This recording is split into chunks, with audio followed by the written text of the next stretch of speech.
Dans les dernières heures crépusculaires du règne d'une monarque, quelque chose d'extraordinaire s'est produit. La reine Élisabeth II aurait reçu un message de Jésus juste avant sa mort. Cette affirmation stupéfiante a provoqué des ondes de choc tant au sein des cercles royaux que parmi les fidèles. Qu'est-ce que Jésus aurait pu transmettre à la reine dans ces derniers instants? Était-ce un message de réconfort, une prophétie divine, ou quelque chose de totalement inattendu? Joignez-vous à nous alors que nous plongeons dans ce récit fascinant qui brouille les frontières entre la royauté et la divinité. Commençons. Née le 21 avril 1926, Élisabeth II accède au trône en 1952, suite au décès de son père, le roi George VI. Son règne, qui a duré plus de 70 ans, a fait d'elle la monarque britannique au règne le plus long.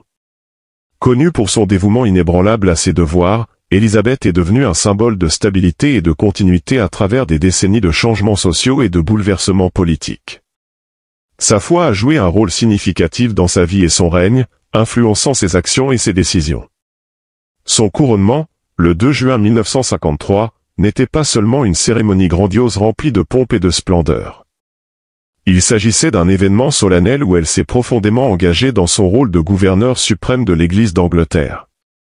Le couronnement a façonné son engagement à vie envers l'Église, et c'est peut-être pour cette raison que Jésus lui-même a décidé de lui envoyer un message juste avant sa mort. Mais avant de plonger dans ce mystère, parlons un peu plus de sa connexion avec Dieu. Le couronnement a eu lieu à l'abbaye de Westminster, un lieu chargé d'histoire et de tradition. Dans le cadre de la cérémonie, Élisabeth II a prêté un serment sacré, s'engageant à maintenir et à soutenir les enseignements de l'Église d'Angleterre. Ce serment était une promesse contraignante qui a influencé ses actions et ses décisions tout au long de son règne. Le serment de couronnement trouve ses racines dans la Réforme, lorsque le roi Henri VIII a établi l'Église d'Angleterre en se séparant de l'Église catholique romaine. Depuis lors, chaque monarque britannique a prêté ce serment, réaffirmant ainsi leur engagement envers l'Église. Pour Élisabeth, ce serment était une réaffirmation de sa foi et une promesse de diriger par l'exemple. Dans son serment, Élisabeth II a promis de gouverner les peuples du Royaume-Uni et du Commonwealth selon leurs lois et coutumes, mais plus important encore, elle a juré de maintenir la religion protestante réformée établie par la loi. Cela signifiait soutenir les doctrines et pratiques de l'Église d'Angleterre, assurant ainsi sa place en tant que pierre angulaire de la société britannique. L'un des aspects clés de ce serment était la promesse de maintenir la religion protestante réformée. Cette phrase se réfère aux traditions théologiques et liturgiques spécifiques de l'Église d'Angleterre. Élisabeth a pris cette promesse au sérieux, veillant à ce que l'Église reste fidèle à ses racines tout en s'adaptant au temps moderne. Son leadership dans ce domaine a aidé l'Église à naviguer à travers les défis du monde moderne tout en restant fidèle à ses principes fondamentaux. L'engagement de la reine envers son serment de couronnement était également évident dans ses discours publics et ses messages. Ces messages annuels de Noël incluaient souvent des références à sa foi et aux enseignements de Jésus-Christ. Ces messages reflétaient ses croyances profondes et son désir de partager le message du christianisme avec ses sujets. En temps de crise nationale, la foi de la reine lui apportait force et réconfort, qu'elle partageait ensuite avec la nation. Au cours de son règne, elle a fait face à de nombreux défis, des bouleversements politiques aux pertes personnelles. Dans ces moments, sa foi était une source de réconfort et de guidance. Son dévouement à l'Église d'Angleterre, son assiduité à assister aux offices religieux, ses affirmations publiques de foi et son soutien aux œuvres de charité chrétienne reflétaient le sérieux avec lequel elle prenait son serment. Par son exemple, elle a démontré l'importance de la foi, du devoir et du service, laissant un héritage durable de dévouement religieux et de leadership moral. Mais ce n'est pas tout. Elle était également très respectueuse de la religion dans sa vie privée. Les pratiques religieuses régulières de la reine Élisabeth II, tant en public qu'en privé, étaient au cœur de sa vie, reflétant sa foi profondément enracinée et son engagement envers l'Église d'Angleterre. Dès son plus jeune âge, Élisabeth a été inculquée d'un fort sens du devoir religieux. Enfant, elle assistait aux offices religieux avec sa famille, et cette habitude a perduré tout au long de sa vie. Ces pratiques de culte public et privé n'étaient pas de simples formalités, mais une véritable expression de sa foi. La participation régulière aux offices religieux était un pilier de sa vie spirituelle, lui fournissant une nourriture spirituelle et une guidance. L'un des aspects les plus significatifs des pratiques de culte de la reine Élisabeth II était sa participation aux offices hebdomadaires. Même avec son emploi du temps chargé, elle trouvait le temps pour les services du dimanche. Cet engagement était évident dans ses fréquentes visites à la chapelle Saint-Georges au château de Windsor, un lieu de culte ayant une signification personnelle profonde pour la reine. C'est ici qu'elle a célébré de nombreux jalons et événements familiaux, renforçant ainsi son lien avec la communauté de l'Église. Jusqu'à son dernier jour, l'assiduité de la reine aux offices religieux était également manifeste lors de ses séjours au château de Balmoral en Écosse, où elle assistait aux offices à l'église de Cratty-Kirk, une petite paroisse près du domaine. Sa présence à Cratty-Kirk témoignait de son engagement à la pratique du culte, où qu'elle soit. La simplicité de l'église et de la communauté locale contrastait avec la grandeur des cérémonies royales, lui permettant de se recueillir dans un cadre plus intime. En plus du culte public, la reine Élisabeth II avait des pratiques de dévotion personnelle qui faisaient partie intégrante de sa routine quotidienne. Elle était connue pour commencer et terminer sa journée par une prière, cherchant guidance et force dans sa foi. Sa Bible personnelle, souvent consultée, témoignait de ses lectures régulières et de ses moments de réflexion. Cette dévotion privée était une source de réconfort et d'inspiration, l'aidant à surmonter les défis liés à son rôle de monarque. Son aumônier personnel, qui l'accompagnait lors de ses déplacements, jouait un rôle important dans sa vie spirituelle. L'aumônier lui prodiguait des conseils spirituels et dirigeait des offices privés lorsqu'elle ne pouvait assister à un culte public. Cette relation étroite avec son aumônier soulignait encore l'importance de la foi dans sa vie. Même avec toutes les responsabilités royales qui l'accaparaient, l'engagement de la reine Élisabeth envers le culte était également évident lors des événements nationaux et royaux importants. Elle assistait à des offices spéciaux de reconnaissance et de commémoration, renforçant ainsi le rôle de la foi dans la vie publique de la nation. Par exemple, elle a assisté à des services à l'abbaye de Westminster pour marquer des anniversaires importants, comme la fin de la Seconde Guerre mondiale, et pour célébrer les jalons de son règne. Ces événements étaient non seulement significatifs pour le pays, mais aussi des moments personnels de réflexion et de gratitude pour la reine. Sa foi était également une source de force lors de moments de perte personnelle et de tragédie nationale. La reine cherchait réconfort dans sa foi lorsqu'elle était confrontée à la mort de membres de sa famille et de proches amis. Sa présence au service commémoratif et ses mots de réconfort à la nation démontraient sa dépendance à la foi pour faire face au chagrin et apporter du réconfort aux autres. Rappelez-vous sa réaction face à la catastrophe d'Aberfan en 1966, où un terril de charbon s'est effondré sur une école au pays de Galles, causant la mort de 144 personnes, dont la majorité étaient des enfants. Bien qu'elle ait initialement été critiquée pour avoir retardé sa visite sur les lieux de la catastrophe, ses actions ultérieures ont montré une profonde compassion et une foi inébranlable. Elle a assisté à un service commémoratif et a apporté un soutien continu à la communauté, soulignant son engagement à réconforter ceux dans le besoin. Les pratiques religieuses régulières de la reine Élisabeth II étaient un témoignage de sa foi profonde et de son dévouement à l'Église d'Angleterre. Son engagement envers le culte public et privé a façonné son règne, lui apportant guidance spirituelle et force. Par son exemple, elle a démontré l'importance de la foi dans la vie personnelle et publique, laissant un héritage de dévotion religieuse et de leadership moral. Mais comme je l'ai mentionné, tout commence avec la famille. La foi de la reine Élisabeth II a été profondément influencée par sa mère, la reine-mère, connue pour son caractère fort et sa foi inébranlable. La reine-mère a joué un rôle crucial dans la formation des croyances religieuses et des pratiques d'Élisabeth. En 1900, son éducation au sein d'une famille anglicane dévote a jeté les bases de sa foi chrétienne profonde. Elle a épousé le futur roi George VI en 1923, et son soutien indéfectible et sa foi profonde l'ont aidé à surmonter les pressions du règne. Son influence s'est étendue à ses filles, Élisabeth et Margaret. Dès son plus jeune âge, Élisabeth a été exposée aux fortes convictions religieuses de sa mère. La reine-mère était une paroissienne régulière et elle veillait à ce que ses enfants soient également élevés dans un profond respect de la foi. Les prières familiales et les lectures de la Bible étaient fréquentes dans leur foyer. Cette exposition précoce aux enseignements et aux pratiques chrétiennes a jeté les bases de l'engagement à vie d'Élisabeth envers Jésus-Christ et l'Église d'Angleterre. L'influence de la reine-mère était particulièrement évidente pendant la Seconde Guerre mondiale. Cette période fut une épreuve difficile pour le peuple britannique, et le rôle de la famille royale dans le renforcement du moral national était crucial. La foi inébranlable et la résilience de la reine-mère devinrent une source de force non seulement pour sa famille, mais aussi pour la nation tout entière. Sa célèbre déclaration, « Les enfants ne partiront pas sans moi. Je ne quitterai pas le roi, et le roi ne quittera jamais le peuple » illustre sa détermination et son engagement envers son devoir.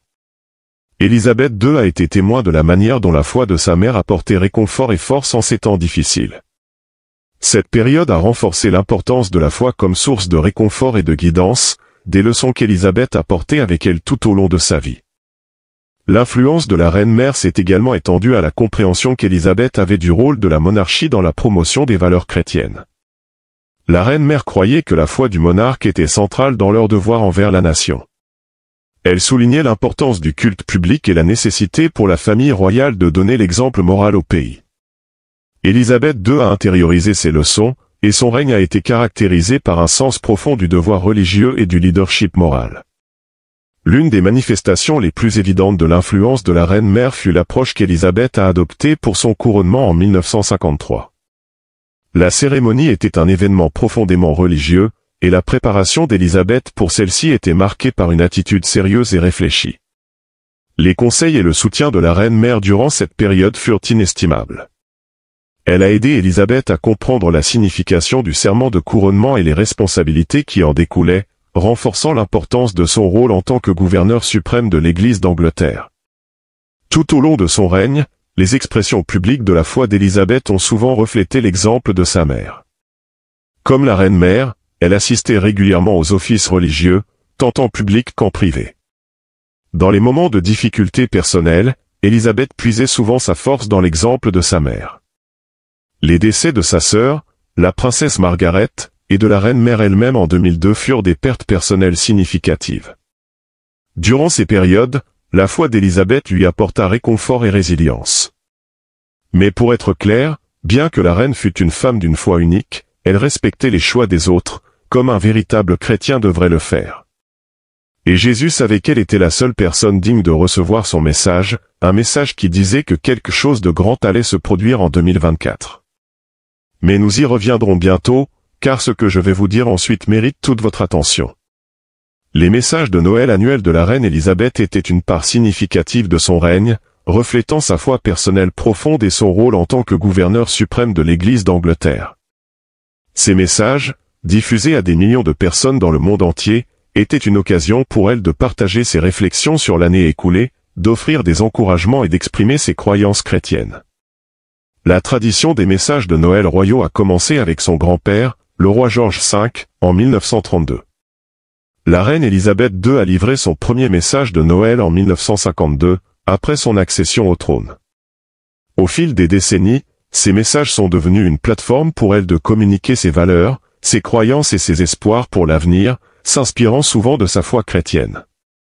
L'un des thèmes récurrents dans les messages de Noël de la reine était l'importance de la foi et des enseignements de Jésus-Christ. Elle faisait fréquemment référence à des récits bibliques et à des principes chrétiens pour offrir des conseils et du réconfort à ses auditeurs. Par exemple, dans son message de Noël de l'an 2000, elle parlait de l'importance du pardon, disant « Le pardon est au cœur de la foi chrétienne.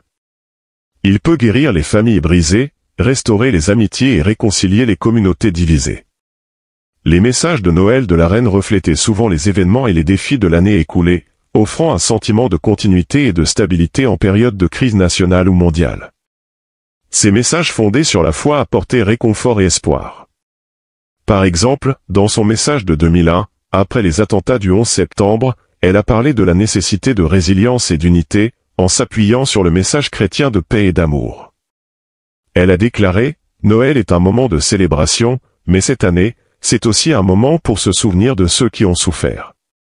Nous sommes rappelés que l'amour de Dieu est inébranlable et que nous pouvons trouver en lui force et réconfort. » Ces messages étaient également une occasion d'exprimer sa gratitude et d'encourager les actions charitables, en accord avec les valeurs chrétiennes. Elle soulignait souvent l'importance d'aider les autres, en particulier ceux dans le besoin.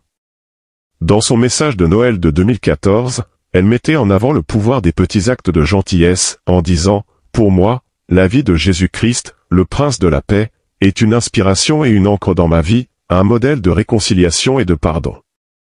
Il tendait la main avec amour, acceptation et guérison. L'exemple du Christ m'a appris à chercher à respecter et à valoriser toutes les personnes, quelle que soit leur foi ou leur absence de foi. La capacité de la reine à relier sa foi aux enjeux contemporains rendait ses messages pertinents et significatifs.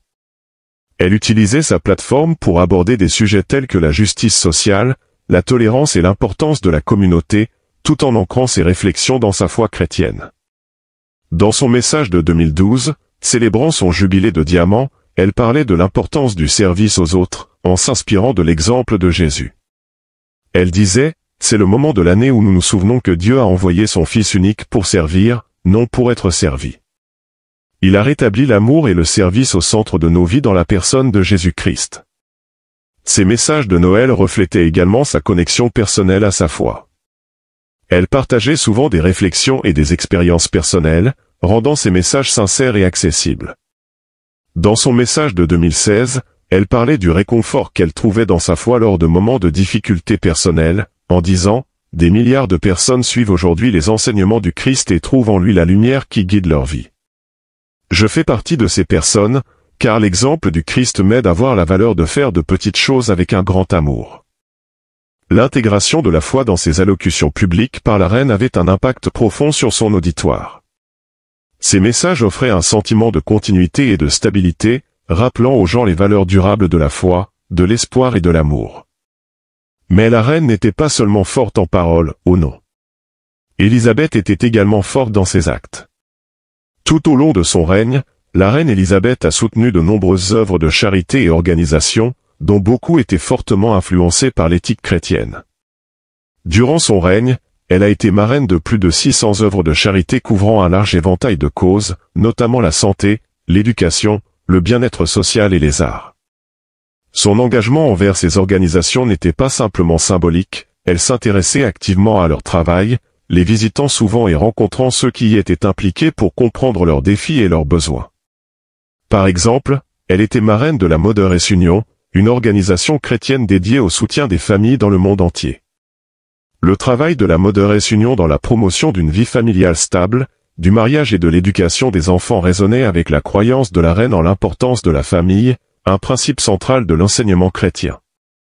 Un autre exemple de son travail caritatif motivé par la foi est son soutien à la Croix-Rouge britannique. La mission de la Croix-Rouge, qui est de soulager la souffrance humaine et de protéger la dignité humaine, s'aligne étroitement sur le principe chrétien de compassion.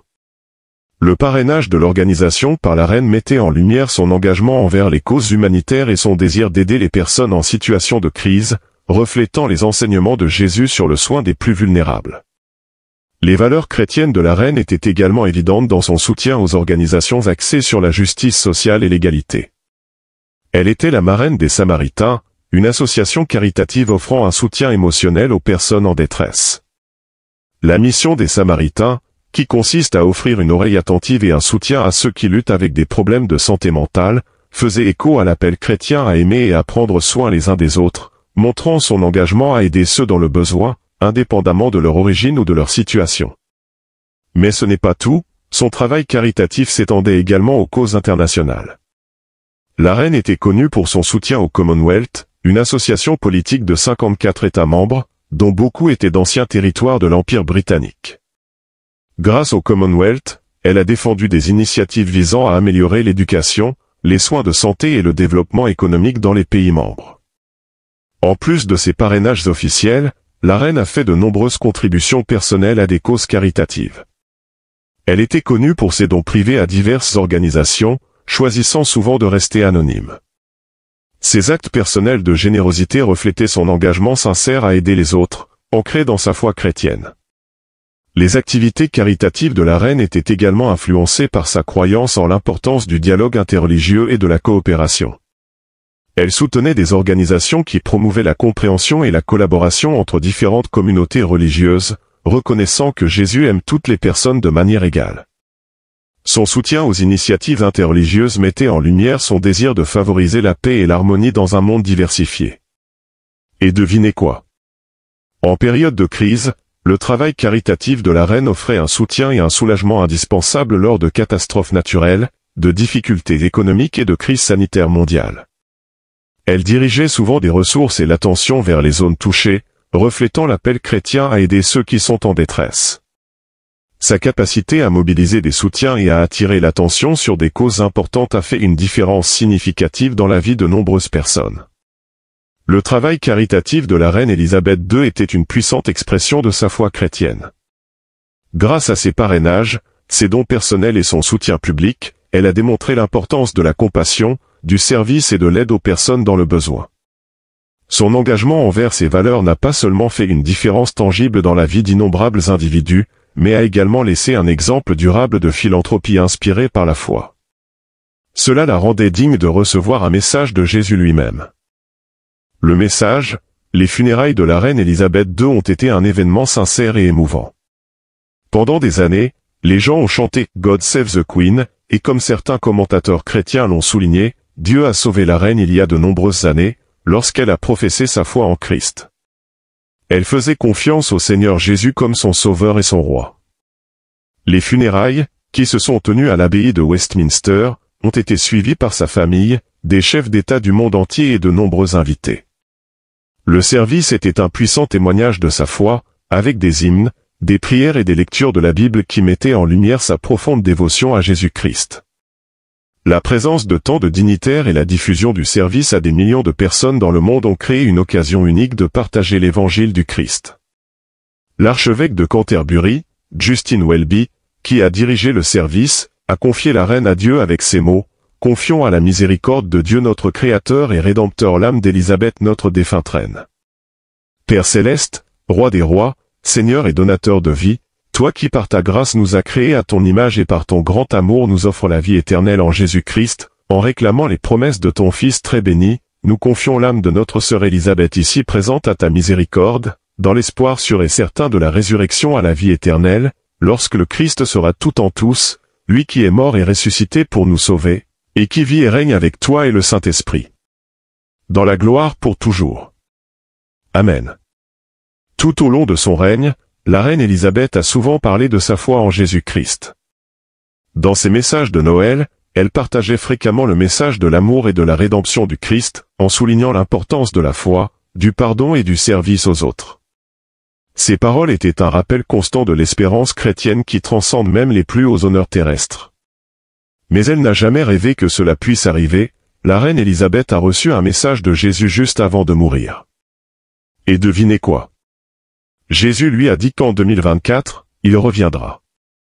La reine a exprimé le désir d'assister au retour du Christ, même si elle savait qu'elle ne le verrait pas de son vivant. En réfléchissant à sa vie et à son héritage, nous nous souvenons de son message de foi et de sa confiance inébranlable en Jésus. Ses funérailles n'ont pas été seulement un adieu à une reine bien-aimée, mais aussi une proclamation puissante de l'évangile chrétien. Ce fut un moment où des millions de personnes dans le monde ont entendu le message de Jésus, peut-être pour la première fois.